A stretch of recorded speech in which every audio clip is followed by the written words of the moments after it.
Hey guys, I'm going to show you today how you can take A7 III footage and turn it into what may closely resemble Canon footage.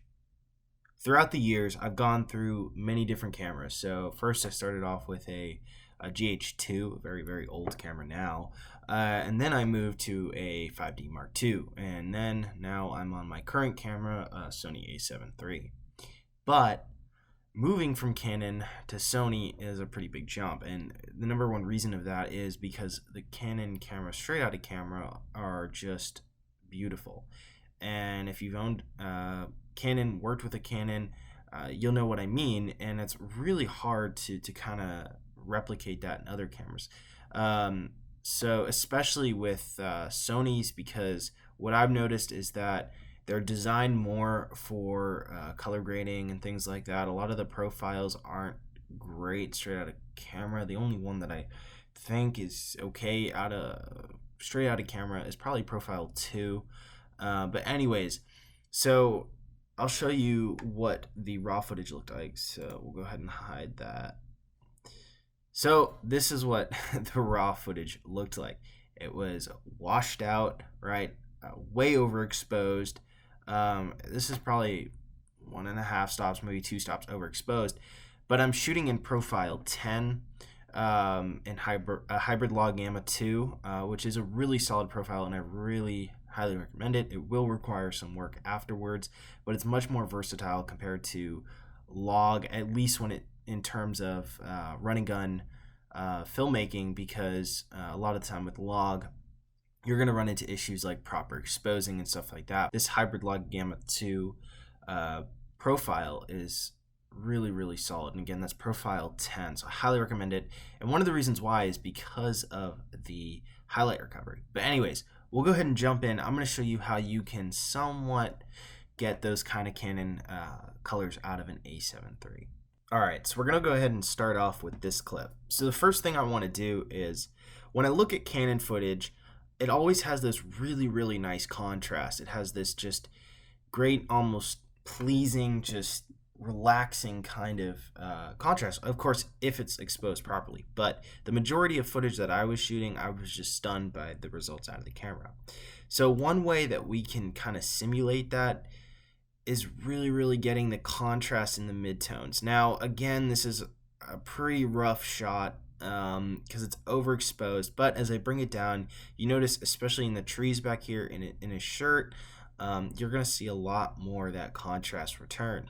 So I'm just going to kind of play with it, and I won't do the entire thing, but if you don't like curves, you can always go into basic correction. Sorry, it's a little slow today. You can up the contrast and just work with highlight shadows. Whites and blacks I use pretty much just unless I really want the finite control. Again, the whites might help in this situation if it's really overexposed. But anyways, I'm not going to mess with those. So pretty much you just play around. But my biggest recommendation is nailing those midtones, really bringing in that contrast, which in turn brings in that nice color in the midtone. So it'll take some more tweaking, but that's kind of how I do it on a shot like this. So we're jumping to our next shot here. Now in this situation, it's cloudy outside, a lot more balanced light, and pretty low contrast just straight out of camera. So the first thing, again, I'm going to just drag those midtones down. Now you see, way too dark. So we're going to back off a little bit here. Now this one's a little bit tough, right?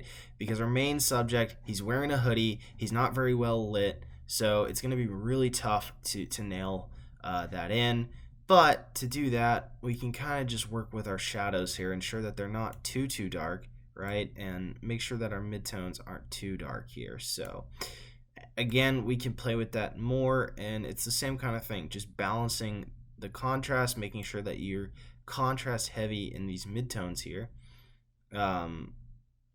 so that way you get a lot better kind of just looking footage. Now it's tough when you bring the shadows down because it starts to lose its contrast, but you just have to play with it and understand your curves. And again, you can go up to basic correction and do what you want there, but I'm going to leave it at that.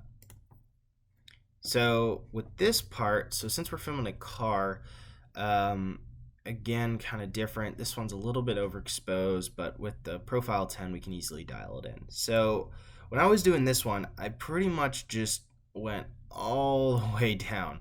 That might be a little bit too much, and you might want to dial it in. But again, you get this like really nice color in the image, and you know, you can do finite color control and like that, but in the trees, especially in the grill, you just get this really great contrast. So I think just playing with that will get you great looking footage. So next part, we have a horse here. Now, this one's a little bit tougher, but it's very nicely exposed, not too bright, not too dark. So this one's also a little bit easier. The only problem is that it's the white balance might be slightly off here. It definitely looks a lot warmer, but there's also a lot of warm tones in this picture, so it kind of works out. So anyways, we're going to take the midtones again down on this one. You can already see the huge improvement that quickly. Now, I don't want to get too dark here, but anyway, so you can see again in the trees and just the contrast in the midtones and the colors just a lot more vibrant now. So again, you just play with it depending on the image. You know, you just come in here. I love the curves, but sometimes I just go with basic correction too. So anyways, guys, thanks so much for watching. If you want me to drop a LUT pack, let me know. I'll give it to y'all for free, especially for the Sony A7 III footage, because I know there's not a lot of Sony A7 III footage out there. So let me know in the comments below if that's something you'd like, and I'll get that to y'all in the next video. Anyways, thank you so much.